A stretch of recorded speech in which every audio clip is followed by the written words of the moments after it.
nouveau numéro de votre émission Vie chrétienne. Que la paix de Dieu soit avec vous. Sur ce plateau, nous recevons pour vous un invité qui nous vient du Congo central. Il s'agit du prophète Emmanuel Moïse Tabernacle Masumba. Il est représentant du ministère Génération de Bien-Aimés de Christ, je viens de le dire, au Congo central, en sigle BAC Génération. Prophète Emmanuel Moïse Tabernacle Masumba, merci d'être avec nous sur ce plateau de Vie chrétienne.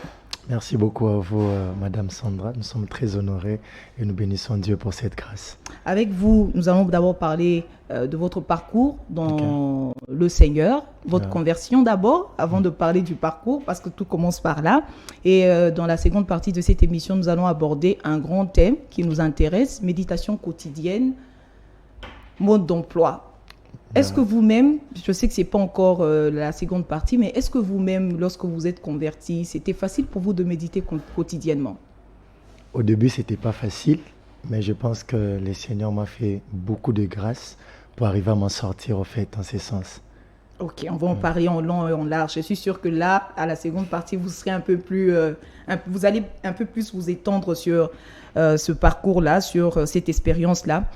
Prophète Emmanuel Moïse Tabernacle Masumba, vous êtes converti il y a combien d'années maintenant? Je me suis converti il y a maintenant 7 ans. Alors, bien que moi, ma conversion est passée en 2 étapes, si je peux le dire comme ça, c'est un peu bizarre. Parce que avec Dieu, c'est une histoire qui commence depuis que je suis tout jeune, mais qui a été bouleversée par un manque d'encadrement, si je peux le dire. C'est depuis l'âge de 4 ans que j'étais déjà dans le service de Dieu. C'est un peu... Dans le service de Dieu, là vous faisiez quoi? À l'âge de 4 ans, j'étais déjà parmi des enfants qui pouvaient conduire la prière à l'écodim. Et même dans le cellule de prière que nous avions à la maison, chez nous à l'époque, j'étais parmi ceux qui conduisaient déjà la prière à 4 ans. Donc, conversion à 2 étapes. Donc, on se dit, à 4 ans, vous avez donné votre vie à Jésus-Christ. Comment ça s'est passé? Vous êtes tombé directement dessus parce que, je ne sais pas, vous êtes plongé dans le ministère parce que vos parents vous amenaient à l'écodim, ou bien c'était vraiment une décision personnelle? Parce que même à 4 ans, on peut dire, Jésus, je t'aime. Je crois que c'est ça. Exactement, c'était comme ça. À 4 ans, j'ai eu cette conscience et vu que nous allions et on nous prêchait, à 4 ans, je pourrais dire, Dieu m'a donné une intelligence très élargie et j'ai dû comprendre ce qu'on me disait et j'ai crié au Seigneur. Mais arrivé vers l'âge de 11 ans, quand l'église où on était, le pasteur a tombé, s'il faut le dire, et l'église a fermé. Du coup, j'étais livré à moi-même. On commençait à aller d'église à église et ça m'a complètement désorienté. Et finalement, il y a 7 ans passés que le Seigneur a eu à me récupérer pleinement et totalement de nouveau sur la voie du Seigneur. Vous parlez de la déstabilisation. De quel type de déstabilisation? À 11 ans, vous n'êtes même pas encore totalement adolescent. Vous sortez à peine de l'enfance. Vous êtes préadolescent, si on peut le dire comme ça. Vous redonnez votre vie au Seigneur 7 ans plus tard. Mais pendant ce temps-là, 7 ans, c'est quand même beaucoup. Quelle est l'histoire cachée derrière? En fait, c'est que à l'âge de 11 ans, je suis un peu le genre d'enfant à qui Dieu a donné un esprit ouvert par sa grâce. Je connais beaucoup de choses tôt, des choses que je dois connaître plus tard. Moi, vous étiez un enfant précoce. Voilà, j'ai connu beaucoup de choses très tôt. Et ce qui est bizarre, à l'âge de 11 ans, je pouvais déjà tout faire comme les adultes. Ça veut dire? Tout ce que vous pouvez imaginer que les adultes font. Non. Être dans la boisson, par exemple, à 11 ans. À 11 ans ça va déjà comment on peut parler à une femme, courtiser. À 11 ans Exactement. Prophète, excusez. Est-ce que je ne sais pas si vous êtes en train de vous rendre compte? Exactement. Est-ce que vous savez qu'il y a des fidèles téléspectateurs de cette émission qui sont en train de vous suivre? Exactement. Donc, ils s'attendent à ce que vous élargissiez un tout petit peu ce contenu-là. On veut comprendre, c'est vrai que vous êtes désorienté. 11 ans, le pasteur titulaire où vous priez avant tombe dans l'adultère, c'est ça? Puis après, les parents vous amènent dans plusieurs autres églises où vous ne sentez pas votre âme suffisamment apaisée par les enseignements qui sont donnés dans ces églises-là. Donc c'est ça ce qui est caché derrière. Mais pendant le 7 ans, vous dites qu'à 11 ans, vous étiez déjà dans la drague, la boisson, mais puis après, qu'est-ce qui s'est passé? En fait, c'est quelque chose de très compliqué à croire peut-être, mais je pense que le Seigneur fait des choses différemment avec tout un chacun. Alors moi, À la maison, on a toujours vu un petit garçon docile. À l'école, très studieux. Et j'ai pu rassurer que j'étais aussi très intelligent. Mais derrière tout ça, c'est caché un homme qui était vraiment en train de partir profondément dans le monde. Mon Dieu. Oui. Donc, vous devenez profane tout en gardant un visage angélique. Exactement. Quand est-ce qu'il y a eu le déclic? Quand est-ce que vous avez compris que vous étiez en train de sombrer et que ce n'était pas la vie que Jésus avait prévue pour vous? Et c'est quelque chose, ça a pris vraiment des années jusqu'à ce que je puisse arriver à décrocher mon diplôme, entrer à l'université. J'entrais à l'université avec beaucoup de projets. Je me disais déjà que quand j'entre là, je voyais déjà la liste des filles que je vais courtiser. Je voyais déjà comment je serais au top. Et par la grâce de Dieu, si je n'ai pas appelé ça grâce, partout où je passais, Dieu m'a toujours fait grâce d'être, de faire un peu le buzz. Voilà. Okay. Même quand je n'ai pas une responsabilité, mais je faisais toujours le buzz et mon nom circulait facilement. Et je me disais déjà que voilà, je vais utiliser cette influence pour avoir beaucoup de filles. Les filles et séduire, voilà, exactement. Et quand j'entre à l'université, au travers de l'œuvre que je conduis aujourd'hui, le Seigneur m'a vraiment rappelé à l'ordre pour dire en tout cas, toi là, c'est pas ta vie, reviens vers moi.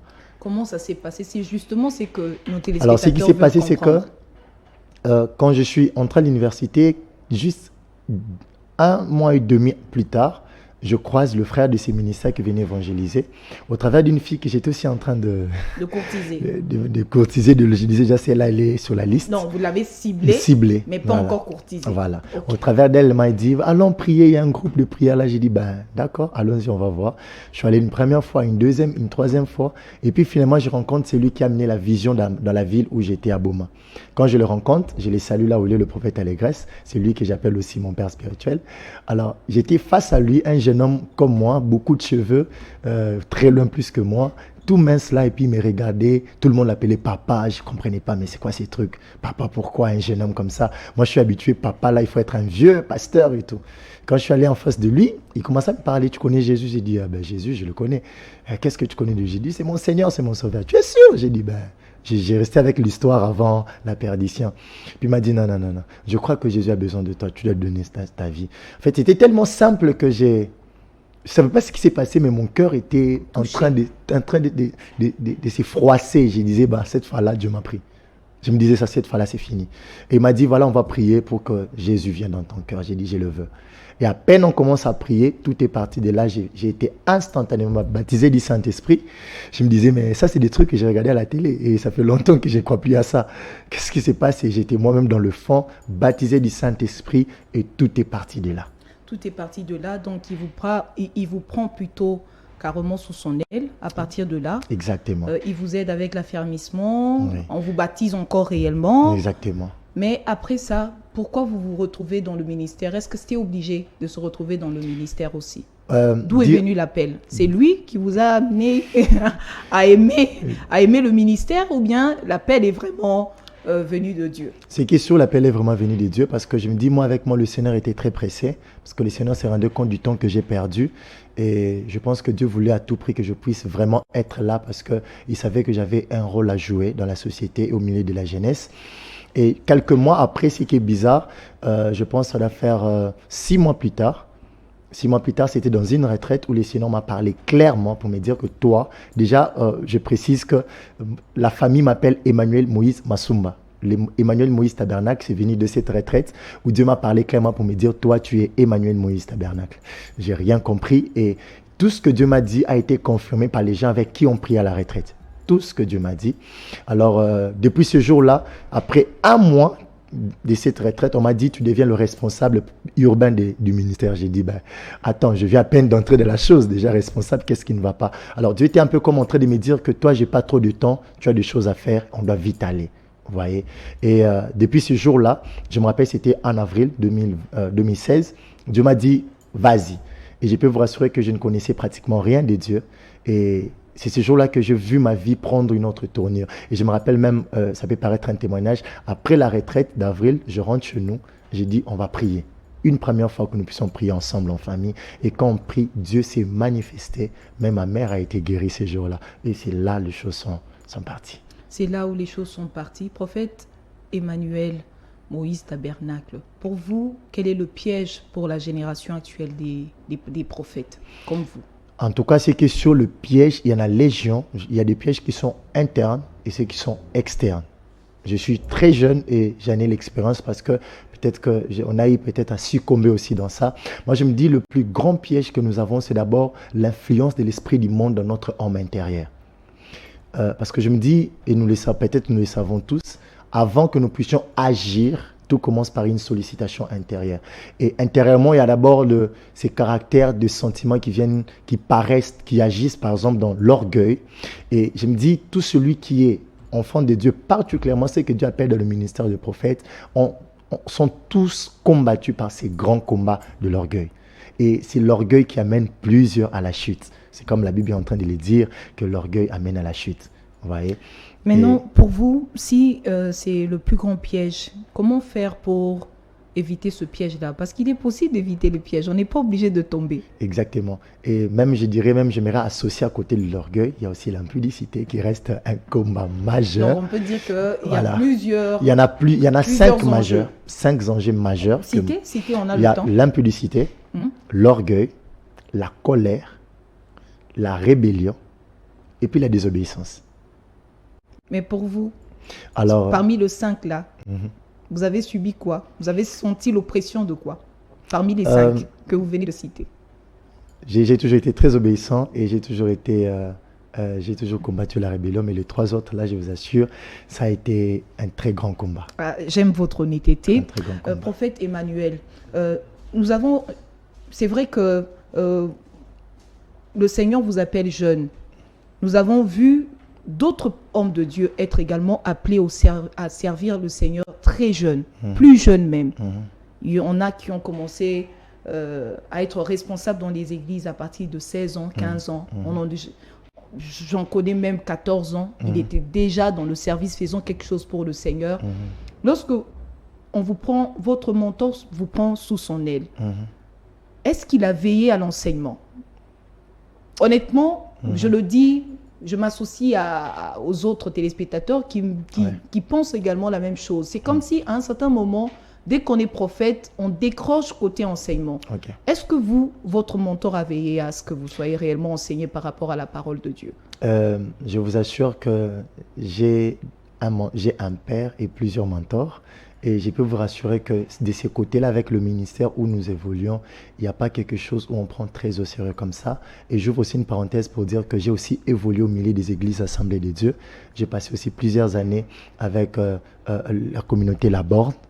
Et je peux vous assurer que les enseignements jusqu'aujourd'hui, jusqu'à preuve du contraire, maman, c'est quelque chose sur lequel on pince. Et bien qu'on puisse se dire que je suis prophète, tu es responsable, mais de temps en temps, même par exemple quand je viens à Kinshasa, j'ai 2, 3, 4 jours où je pars le trouver pour être enseigné encore. Pour les personnes qui viennent de nous rejoindre, je rappelle que nous sommes en train de recevoir prophète Emmanuel Moïse Tabernacle Masumba. Il est représentant du ministère Génération de Bien-Aimés de Christ au Congo central. Si on peut dire en sigle, c'est BAC Génération. Exactement.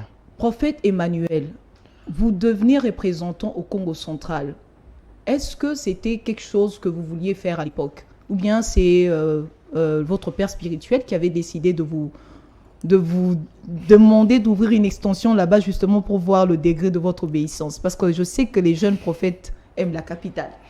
Alors, c'est qui est vrai au départ, je me dis...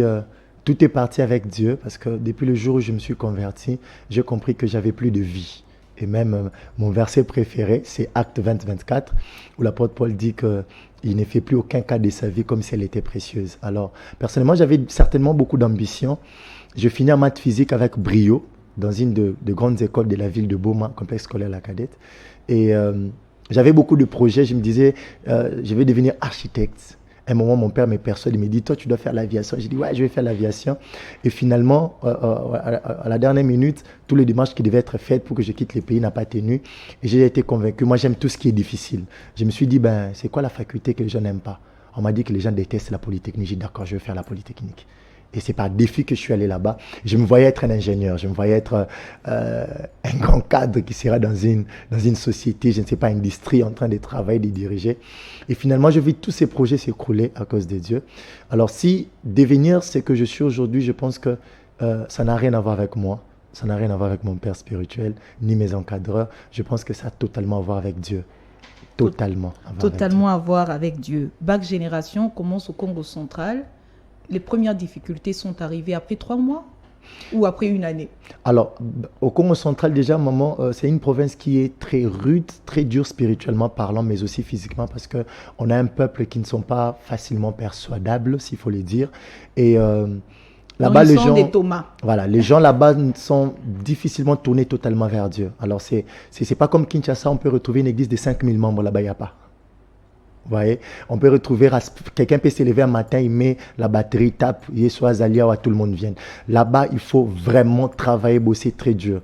Dès le départ, avec la vision que nous avons, on commence toujours dans les instituts et ensuite nous allons hors des instituts. Mais quand on arrive au Congo central, toutes les portes nous étaient fermées.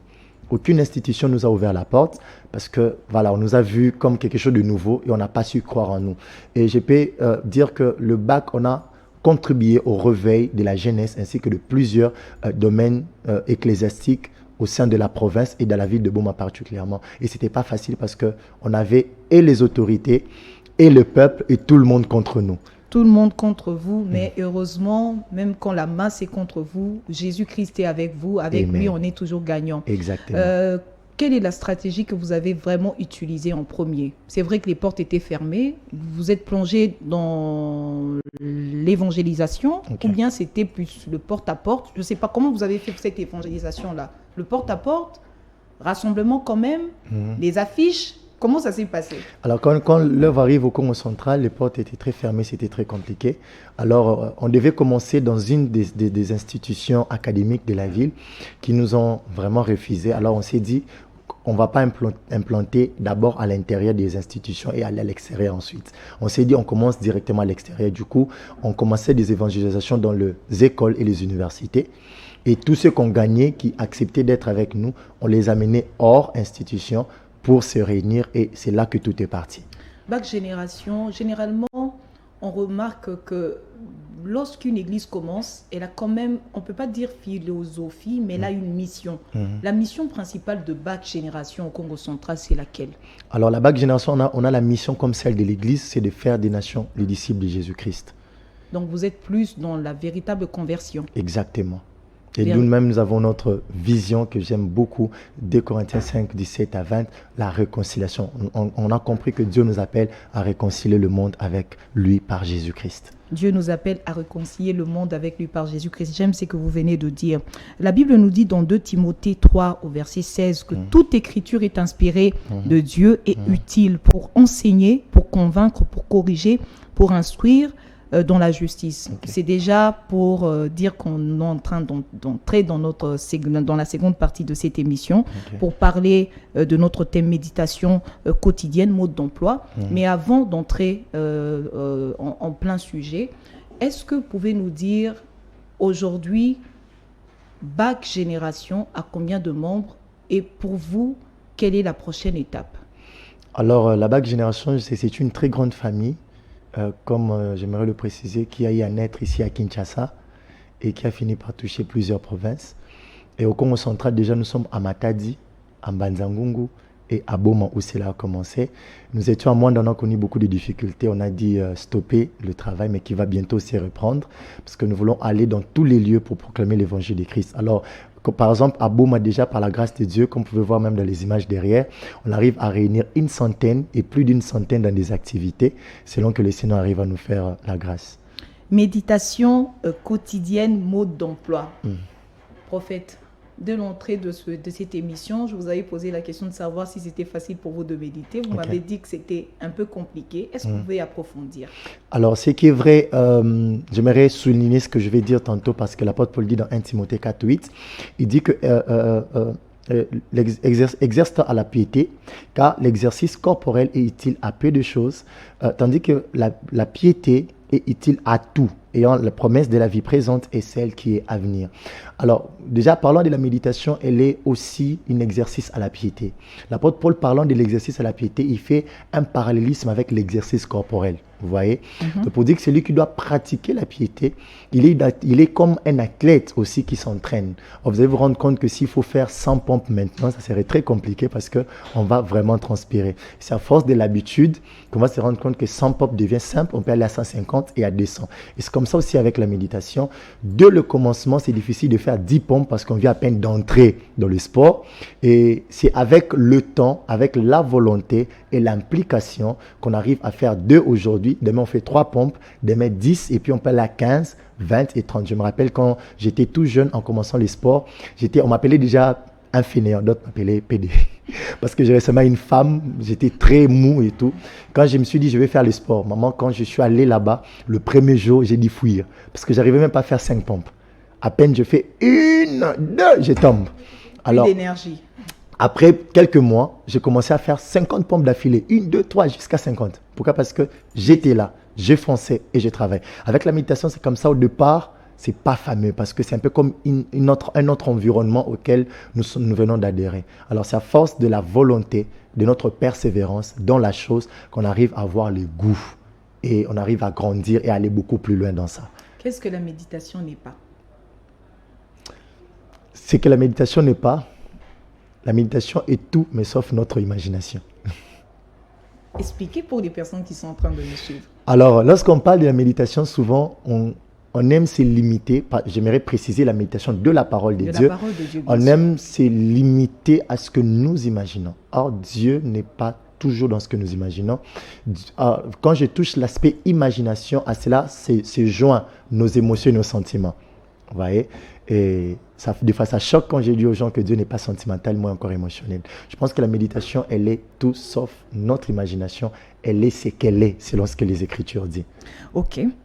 Vous allez insister sur ce que les Écritures disent par rapport à la méditation. Okay. C'est que la méditation, selon la parole de Dieu. Mais avant ça, lire la parole de Dieu et méditer la parole de Dieu, y a-t-il une différence? Je dirais oui, il y a vraiment une différence, et voire même une grande différence. Laquelle? Lorsqu'on parle de lire la parole de Dieu, c'est qu'on se limite à une dimension que moi j'appelle l'observation. Okay? Mais quand on doit méditer, on part au-delà de l'observation. Méditer, on va au-delà de l'observation. Oui. Si la personne qui est en train de nous suivre a donné sa vie au Seigneur Jésus-Christ il n'y a pas longtemps, donc c'est un nouveau converti, cette personne veut maintenant comprendre ces différences. Est-ce qu'il est possible d'expliquer ça de manière à ce que cette personne qui est encore novice essaye de vous comprendre? Ok, je vais expliquer. Alors, par exemple, je suis devant, je prends un livre. On dit lire la parole de Dieu et méditer la parole de Dieu. Je suis devant la Bible, je prends un texte, par exemple, Genèse chapitre 1, le verset 1er. Au commencement, Dieu créa le ciel et la terre. Ok? Quand je suis là, au commencement, Dieu créa le ciel et la terre. Au commencement, Dieu créa le ciel et la terre. Donc vous observez ça, je suis juste en train d'observer. C'est ça la lecture. Mais quand je dois aller parler de la méditation, je quitte la dimension de... Je ne dois pas seulement observer, je dois aller jusqu'à l'interprétation et je dois développer, aller jusqu'à l'actualisation de cette parole. Les ennemis de la méditation quotidienne, de la parole de Dieu, bien sûr. Les ennemis de la méditation quotidienne ou de la parole de Dieu, je dirais c'est tout ce qui nous entoure, en fait, qui n'est pas en accord avec Dieu. Parce que j'ouvre une parenthèse pour dire tout ce que... Et puisqu'on ne peut pas créer notre monde et qu'on est en plein dedans, alors, est-ce que c'est possible de dire aux enfants de Dieu les choses qui vont permettre à ce qu'elles se projettent, ils se projettent plutôt? Parce que c'est bien beau de dire que tout ce qui nous entoure, c'est contre la parole de Dieu. Mais est-ce qu'il est possible de donner une vision un peu plus parfaite? Parce que le dire comme ça, c'est un peu comme utopique. On est dans ce monde, on est en plein dedans. On ne va pas créer notre monde. On va attendre que le Seigneur se charge de ce monde-ci et qu'il soit roulé et jeté dans le feu. Mais entre-temps, comment on fait? Alors, c'est que vrai, lorsque déjà la Bible est en train de dire n'aimez pas le monde ni tout ce qui est dans le monde, la Bible précise que ce qui est dans le monde, on parle de la convoitise des yeux, l'orgueil de la vue, and so on. Pour dire qu'il y a des choses qui nous entourent, qui nous aident, humainement parlant, mais qui, lorsqu'on ne les gère pas, ça peut devenir nocif pour notre esprit. Parce que comprenons que la méditation de la parole, c'est un ressourcement d'abord pour notre homme intérieur, d'abord pour notre esprit. Vous voyez, quand on médite la parole, c'est notre esprit qui se nourrit. Alors, il y a des choses auxquelles notre corps est en contact qui peut créer des barrières à notre vie de méditation. Je donne un exemple, lorsqu'on est accro, par exemple, à notre téléphone, pour tout le temps chatter... Tout le temps chatter, répondre à des messages, faire des TikTok, tout ça là, c'est déjà compliqué. La télé, par exemple, où il y a des gens qui regardent la télé 6 heures par jour, il est devant la télé figé. Alors c'est lorsqu'on tombe déjà dans cette crise de manque de discipline, en tout cas, c'est déjà un très grand barrière. Un très grand barrière. Ok, donc parmi les ennemis de la méditation quotidienne, c'est les choses qui nous entourent, qui peuvent accaparer notre temps et nous faire oublier que nous appartenons à Christ et que nous devons nourrir notre être intérieur. Parce que c'est ça qui est beaucoup plus important pour nous. On va prendre également cette question. Est-ce que la méditation quotidienne nous permet de renouveler notre intelligence ou c'est plutôt l'action du Saint-Esprit? Je pense qu'on ne peut pas d'abord arriver à parler de l'action du Saint-Esprit si on ne commence pas par la méditation. Vous voyez, parce que lorsque nous méditons, okay, c'est un peu, je dirais, comme nous sommes en train de manger. D'accord? Lorsqu'on est en face d'un repas, ce dont le corps a besoin n'est pas, permettez-moi de prendre l'exemple, n'est pas les légumes qui sont en face de nous. Les légumes peuvent être en face de nous, tant qu'on ne le mange pas, les nutriments qu'il y a dedans ne va rien faire dans notre corps. Quand nous mangeons les légumes, l'estomac broie, le corps commence à récupérer les substances contenues dans les légumes parce que c'est dont nous avons besoin. Donc c'est même utopique les personnes qui prennent leur Bible et qui mettent sous leur couette pour dire que non, Jésus-Christ, je suis avec toi parce que je garde la Bible. Non. Donc il faut d'abord il faut avaler la parole de Dieu en méditant, bien sûr. Pas seulement en lisant, parce que lire pour vous, c'est observer simplement. Je pense, c'est ce que moi je soutiens. Parce que je me dis, dans la marche chrétienne, il y a toujours des niveaux. Parce que au-delà de la méditation, on peut encore aller dans une autre dimension de l'étude. Là, c'est encore beaucoup plus large que ça. Mais quand on dit que le Saint-Esprit, des fois nous ne savons pas toujours ce qui nous convainc de demander dans nos prières, mais le Saint-Esprit intercède pour nous par des soupirs inexprimables. Est-ce qu'on peut dire que l'homme qui passe son temps à méditer, à un certain moment, son esprit est suffisamment aussi disposé à saisir c'est que le Saint-Esprit peut formuler comme prière en cet instant-là? Je veux un tout petit peu que vous essayez d'expliquer. Peut-être que ce n'est pas pour les téléspectateurs, peut-être pour moi-même. Gloire à Dieu. Alors, je pense que ce que vous dites est vraiment très concret parce que le Seigneur passe souvent parce que nous connaissons. Ok? La Bible dit que vous allez connaître la vérité. Et celle-ci vous c'est cette vérité qui viendra vous affranchir. Or, la vérité, c'est à notre portée. La Bible déclare que la parole que je vous ai donnée, elle est esprit et vie. La parole qui est à notre portée, l'esprit et vie. Quand nous méditons la parole, notre homme intérieur est nourri. Le Saint-Esprit vient se reposer dans ce que nous avalons spirituellement afin de libérer même certaines grâces que nous voulons expérimenter avec Dieu. C'est pourquoi, deux fois, vous pouvez être en train de prier. Puis après, il y a une parole de Dieu qui vient vous reconforter. Conformément peut-être à un verset que vous avez il y a 10 ans. Exactement. Peut-être un verset que vous avez il y a 3 mois, il y a 3 semaines. Prophète Emmanuel, tabernacle, pasteur, prophète Emmanuel, Moïse, tabernacle, Masumba. Pour vous, comment un chrétien peut faire pour réussir sa méditation quotidienne? Alors moi je pense que comme dans pas sporadique, vraiment quotidienne, chaque jour, ne plus rater le meilleur moment pour avoir avoir des bons moments de méditation. Ok. Alors moi je pense que nous devons commencer d'abord par comprendre que la vie chrétienne n'est pas une vie physique. La vie chrétienne c'est une vie qui est d'abord spirituelle. Ok. Parce que vous serez d'accord avec moi que le corps ici un jour finira par nous lâcher et c'est notre esprit qui sera voué face au trône de Dieu et qui sera soumis au jugement par rapport à par rapport à comment nous avons pu vivre sur la terre. Alors quand on comprend que la vie chrétienne elle est spirituelle, et vous comprendrez aussi en deuxième lieu que tout ce qui est spirituel s'apprend. Pour dire que c'est pas en se réveillant le matin que quelqu'un dit bon d'accord je commence déjà à méditer. Je deviens une femme spirituelle. Et je commence à méditer. Je commence à méditer. Non, tout s'apprend. Moi je l'ai appris une fois dans ma vie. 2 fois, et j'ai commencé à apprendre aux gens. Je peux même fermer les yeux, commencer à dire à quelqu'un, tu veux méditer? Fais ça, fais ça, fais ça. Alors, pour qu'une personne arrive à méditer facilement, quotidiennement, moi je propose 4 choses. La première chose, la personne doit d'abord comprendre c'est quoi la Bible. Parce que quand on ne comprend pas c'est quoi la Bible, on aura du mal à lui donner l'importance qu'il faut. Parce que beaucoup de gens se disent, chrétien, il est converti, mais la Bible, c'est même pas ce quoi. Ben, voilà. La maman qui n'a pas le temps de comprendre c'est quoi la Bible, mais on lui dit qu'il faut lire la parole de Dieu. C'est à cette maman-là aussi qu'il faut s'adresser. D'accord. Comment elle peut faire pour réussir sa méditation quotidienne? Alors, sur cette question, il y a 2 choses. Alors, de l'autre côté, je suis aussi en train de rêver l'esprit des encadreurs, d'être plus perspicace dans la façon d'encadrer le fidèle, parce qu'il y a aussi une sorte de maladie ou de crise qu'il y a dans l'Église où il y a beaucoup de fidèles qui ne bénéficient pas d'un encadrement aussi soutenu en ces domaines. Vous voyez? Alors, en deuxième lieu, si la personne veut méditer, moi, personnellement, je prends le temps de commencer par faire comprendre à quelqu'un d'abord la Bible en soi avant de l'amener à l'intérêt de la Bible pour qu'il puisse méditer. Parce qu'il y a beaucoup de méthodes aujourd'hui qui existent pour qu'une personne arrive à méditer aussi simplement et facilement. Vous voyez? Au-delà de comprendre ce que la Bible est, deuxième lieu, la personne peut aller dans la parole. Alors, quand une personne souvent vient de se convertir à peine, les gens se posent la question, je dois commencer par méditer quel verset? Je dois commencer par méditer quel texte? Alors moi, j'ai dit, si je te dis, bon, par exemple, l'Esprit me convainc, moi, de dire à maman Sandra, comme vous venez de vous convertir, lisez Éphésiens chapitre 4.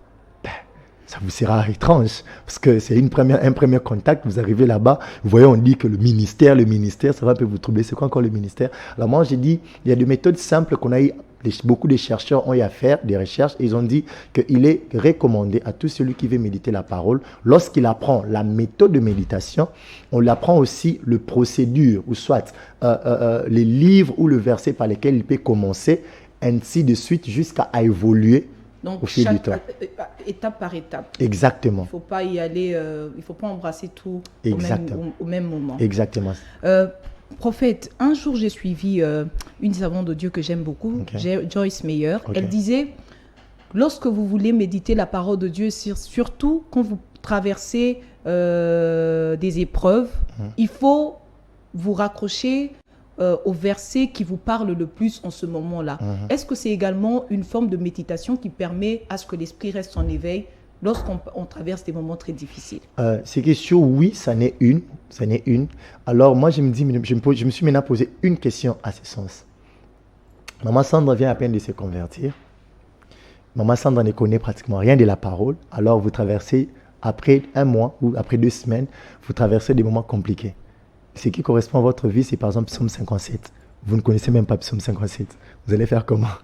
Est-ce que pour vous, la responsabilité, c'est aux églises de donner également, de faire par exemple des brochures pour montrer aux fidèles comment méditer et réussir sa méditation quotidienne au-delà de la prédication? Au-delà de la prédication, oui, c'est pour ça, vous voyez, dans les églises, il existe de plusieurs formations. Par exemple, il y a des formations des affermissements qui viennent comme préparer la personne à comprendre la vie chrétienne et comment il doit s'y prendre quotidiennement dans sa vie chrétienne. Par exemple, là, j'ai en face de moi un enseignement qu'on a écrit et ici, je peux tirer en quelques lignes comment on peut arriver à méditer en 3 étapes faciles.